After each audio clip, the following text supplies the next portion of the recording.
Welcome back. आपका फिर से एक बार स्वागत है। और जैसा कि हमने आपको बताया कि हम बीएससी थर्ड सेमेस्टर से बीएससी थर्ड सेम में जो सिलेबस है वो प्लांट आइडेंटिफिकेशन, और प्लांट आइडेंटिफिकेशन में फैमिलीज मोस्ट इम्पोर्टेंट टॉपिक है बीएससी सेकंड सेमेस्टर और थर्ड सेमेस्टर में, साथ ही एमएससी स्टूडेंट्स के लिए भी। और हम प्लांट आइडेंटिफिकेशन के कुछ जो करेक्टर्स हैं पहले हम वहां से स्टार्ट करेंगे, और कि क्या क्या आपको एक फैमिली में कौन कौन सी हेडिंग मेंशन करनी है। साथ ही जब आप ये हेडिंग्स को समझ जाएंगे कि क्या आपको जस्टिफाई करना है और एक फैमिली के लिए कितना एक सफिशिएंट जो वर्क है वो आप किस तरह से अपने एग्जाम में एक लॉन्ग क्वेश्चन में कंप्लीट कर आए, जिससे आप अच्छे मार्क्स को पा सकें और अपने रिजल्ट का स्कोर भी बढ़ा सकें। तो देखिए, ये जो फैमिलीज का टॉपिक है ये ऐसा टॉपिक है कि जब एग्जाम में इससे क्वेश्चन आते हैं तो लगभग 75-85% जो क्वेश्चंस हैं वो टैक्सोनॉमी यानी प्लांट आइडेंटिफिकेशन से होते हैं।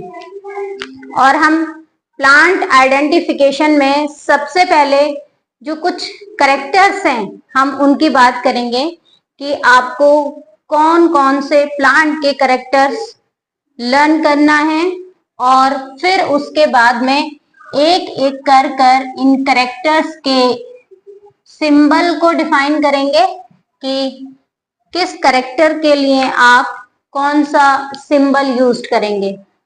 और उसके बाद में एक प्लांट आइडेंटिफिकेशन के बाद फ्लोरल फॉर्मूला किस तरह से लिखना है और किस तरह से फ्लोरल डायग्राम, सारे करेक्टर्स बहुत ही जरूरी हैं। तो चलिए स्टार्ट कर रहे हैं हम प्लांट आइडेंटिफिकेशन में प्लांट आइडेंटिफिकेशन के करेक्टर्स, है ना, या फैमिली करेक्टर्स। तो प्लांट आइडेंटिफिकेशन के करेक्टर्स,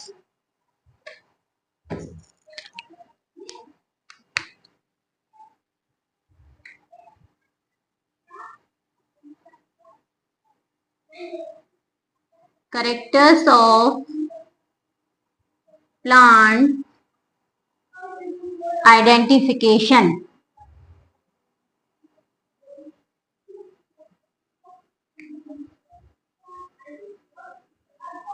देखिए, कोई भी फैमिली है, सभी फैमिलीज में आप प्लांट्स के कैरेक्टर्स की ही स्टडी करेंगे, और ये कौन से मोस्ट इम्पोर्टेंट कैरेक्टर्स हैं इन्हें सबसे पहले एक सीक्वेंस में हम लिख लेते हैं।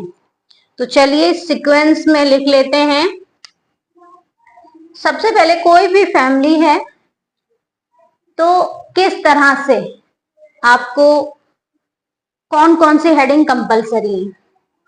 फर्स्ट, जब भी कोई फैमिली है सबसे पहले अगर आप उसके लिए हेडिंग मेंशन कर रहे हैं तो आप लिखेंगे डिस्ट्रीब्यूशन। डिस्ट्रीब्यूशन डिस्ट्रीब्यूशन जब कंप्लीट हो जाएगा उसके बाद में करेक्टर्स आएंगे, और करेक्टर्स में सबसे पहले आएंगे वेजिटेटिव करेक्टर्स।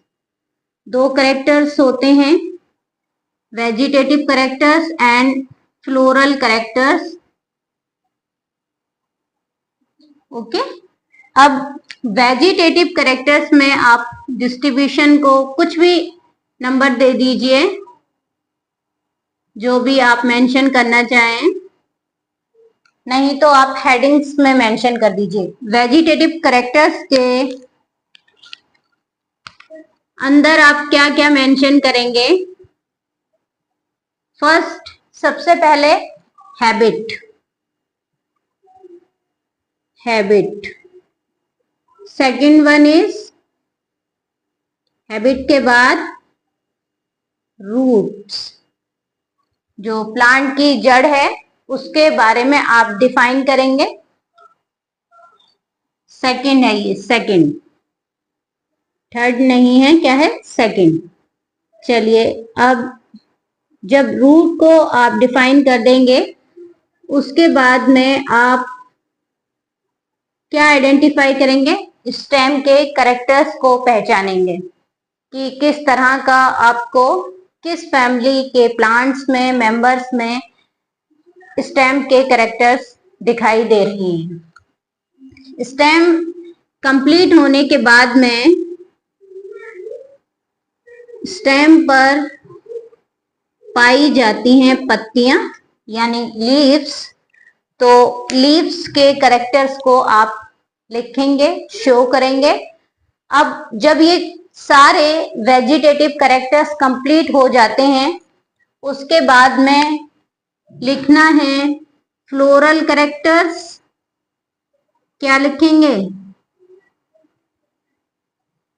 फ्लोरल कैरेक्टर्स या reproductive characters. Okay, floral characters और रिप्रोडक्टिव कैरेक्टर्स। और फ्लोरल कैरेक्टर्स में सबसे पहले क्या मेंशन करेंगे? सबसे पहले क्या मेंशन करते हैं? इनफ्लोरोसेंस। क्या मेंशन करेंगे? इनफ्लोरोसेंस। दिखाई दे रहा है सभी को? चलिए, तो लाइक कर दीजिए, लाइक करते रहिए। इनफ्लोरेसेंस, इनफ्लोरोसेंस को आप मेंशन करेंगे। इनफ्लोरोसेंस के बाद में सेकंड जो कैरेक्टर है वो होता है फ्लावर। किस तरह का आपको फूल है वो किस तरह का दिखाई देगा।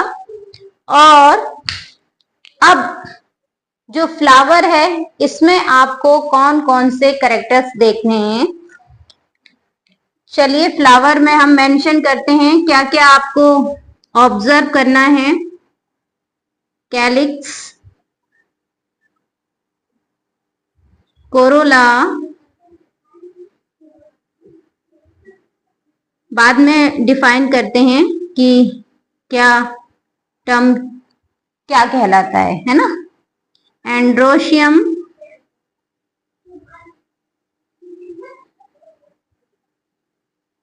And gynoecium. तो जो फ्लोरल पार्ट्स हैं वो 4 हैं और आपको चारों ही फ्लोरल पार्ट्स डिफाइन करने हैं। Calyx, Corolla, androecium and gynoecium. Understand? अब इसके बाद नेक्स्ट क्या आप आइडेंटिफाई करेंगे जब फ्लोरल कैरेक्टर्स लिखेंगे? इसके बाद में देखिए सीड, किस तरह के सीड बनते हैं। और सीड के बाद जो फैमिली है इसमें पॉलिनेशन किसके द्वारा होता है? तो हमने फ्लोरल कैरेक्टर्स के बाद में हम क्या लिखेंगे? सीड। किस तरह के सीड्स हैं? एंडोस्पर्मिक हैं या नॉन एंजियोस्पर्मिक हैं? सीड्स के बाद मेंशन करेंगे, अभी अभी बताया, पॉलिनेशन। क्या मेंशन करेंगे? पॉलिनेशन।